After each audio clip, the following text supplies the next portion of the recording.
அனைவருக்கும் வணக்கம். முதலில் சங்கு ஒலிப்பது எதனால் பார்த்திங்கன்னா, நம்மளை சுற்றியும் நம்ம வீட்டை சுற்றியும் இருக்கிற தீய சக்திகள் வெளியேறி விடுன்றதுக்காக தான் அந்த சங்கு ஒலி வச்சுருக்கேன். நவராத்திரி 3ஆம் நாள் பெண்மை போற்றும் நவராத்திரி. காளி தேவியை பற்றி பார்க்கலாம். நவராத்திரி நாயகியர் மூவரில் முதலிடம் வகிக்கும் அன்னை பார்வதி தேவிக்கு பாரத தேசத்தில் வடக்கிலும் தெற்கிலும் பல முக்கியமான அடியவர்கள் இருந்தார்கள். அவர்கள் பார்வதியை காளி, துர்க்கை, பராசக்தி என்றெல்லாம் பல்வேறு நாமங்களில் வழிபட்டு பக்தி செய்தார்கள். காளிதாசர் காளி வடிவத்தில் இருக்கும் அன்னையை சரணடைந்து வாழ்ந்த சமஸ்கிருத கவிஞர்.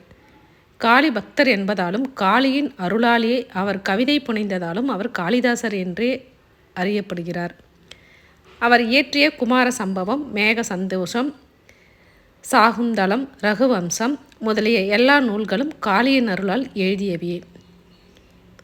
ராமகிருஷ்ண பரமஹம்சர் காளியின் பெரும் பக்தர். பரமஹம்சரின் அடியவரான மதுர்பாபுவுக்கு அவர் பரமசிவனாகவும் பார்வதியாகவும் மாறி மாறி கண்ணுக்கு தெரிந்திருக்கிறார். பரமஹம்சரின் உடலையே கோவிலாக கொண்டு காளி தேவி அவரில் உறைந்து வாழ்ந்ததாக கருதப்படுகிறது. பரமஹம்சர் சித்தியடைந்தவுடன் கதறிய தூய அன்னை சாரதா தேவி, காளி, இனி நீ எங்கே வசிப்பாய் என்று கூறியே கதறினார் என்பது பரமஹம்சர் வரலாற்றில் பதிவாகி உள்ளது.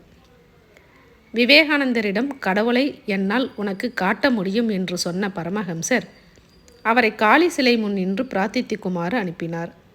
உயிரும் உணர்வுமாக காளி சிலை மூச்சு விட்டு கொண்டிருப்பதை பார்த்து விவேகானந்தர் பிரமித்த செய்தியும் சாரதானந்தர் எழுதிய பரமஹம்சர் பற்றிய ஆராய்ச்சி பூர்வமான வாழ்க்கை வரலாற்று நூலில் இடம்பெற்றுள்ளது.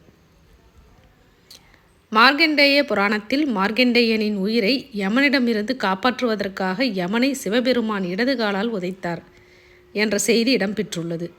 அதை பற்றி குறிப்பிடும்போது சிவலீலார்ணவம் என்ற சமஸ்கிருத காப்பியத்தில் நீலகண்ட தீட்சிதர் பார்வதியை புகழ்கிறார். பார்வதி சிவனின் இடபாகத்தில் உறைபவள். எனவே மார்க்கண்டேயன் மேல் கருணை கொண்டு யமனை உதைத்த கால் இடதுகால் என்பதால் அது பார்வதியின் கால்தானே என வினைவுகிறார் தீட்சிதர். சிவனை காட்டிலும் பார்வதியே கருணை நிறைந்தவள் என தேவியை கொண்டாடுகிறார். மதுரைக்கு சென்று கோயில் சன்னதியில் மீனாட்சி அம்மை பிள்ளை தமிழை அரங்கேற்றினார் குமரகுருபரர். அங்கே ஒரு சிறுமி வடிவில் தோன்றினாள் அன்னை மீனாட்சியாகிய பார்வதி தேவி. குமரகுருபரரின் அருகே அமர்ந்து பிள்ளை தமிழை கேட்டு கொண்டிருந்த கிருஷ்ண தேவராயரின் கழுத்தில் இருந்து முத்து மாலையை கழற்றி குமரகுருபரர் கழுத்தில் அணிவித்துவிட்டு மறைந்து போனாள். அந்த சம்பவத்திற்கு பிறகுதான் குமரகுருபரர் புகழ் ஓங்கியது. காசிக்கு சென்ற குமரகுருபரர் அங்கே மடம் நிறுவ எண்ணினார். அப்போது காசியை ஒரு சுல்தான் ஆட்சி செய்து கொண்டிருந்தார். பார்வதி தேவிதான் இதற்கும் வழி சொல்ல வேண்டும் என வேண்டினார். அன்னை பார்வதி அவர் கனவில் வந்தாள். நாளை என் வாகனத்தை அனுப்புகிறேன், அதில் அமர்ந்து சென்று சுல்தானை சந்திப்பாயாக, நீ நினைத்த எண்ணம் நிறைவேறும் என சொல்லி மறைந்தாள். மறுநாள் அவர் கண்விழித்த போது ஒரு சிங்கம் அவர் அருகே அமைதியாக வந்து உட்கார்ந்திருந்தது. சிங்கத்தின் மேல் ஏறிச் சென்று சுல்தானை சந்தித்தார் குமரகுருபரர். அவர் பிரமித்து போனார். கேட்டபடியே நிலத்தை கொடையாக வழங்கினார். பார்வதி தேவியின் அருளாலேயே காசியில் குமரகுருபரரால் மடத்தை ஸ்தாபிக்க முடிந்தது. மகாகவி பாரதியார் சக்தி வழிபாடு செய்து வாழ்ந்தவர். ஓம் சக்தி சக்தி சக்தி என்று சொல்லு என்றும் ஓம் சக்தி ஓம் சக்தி ஓம் பராசக்தி ஓம் சக்தி ஓம் சக்தி ஓம் சொல்லுக்கடங்காகவே பராசக்தி சூரத்தனங்களெல்லாம் வல்லமை தந்திடுவாள், பராசக்தி வாழி என்றே துதிப்போம் என்றும் இன்னும் பல சக்தி வணக்க பாடல்களை எழுதியவர் அவர். சென்னை பிராட்வேயில் இருந்த சுதேசமித்திரன் அலுவலகத்தில் அவர் பணிபுரிந்த காலத்தில் அருகே உள்ள காளிகாம்பாள் கோவிலுக்கு அவர் அடிக்கடி செல்வதுண்டு.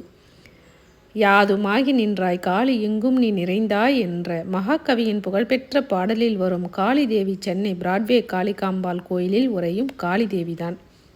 பாரதியின் சீடரான பாரதிதாசனும் ஒரு சக்தி வணக்க பாடலை எழுதியுள்ளார்.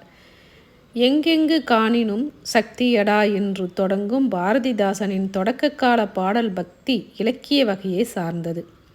மகாகவி பாரதியாரால் பெரிதும் பாராட்டப்பட்ட பாடல் இது. கிருஷ்ண பக்தரான ஸ்ரீ அரவிந்தர் ஒரு காலகட்டத்தில் தீவிர காளி பக்தி பக்தராகவும் திகழ்ந்திருக்கிறார். காளியாகவே தன்னை பாவித்திருக்கிறார். ஒரு கடிதத்தில் தன் பெயருக்கு பதிலாக காளி என்றே கையெழுத்திட்டிருக்கிறார்.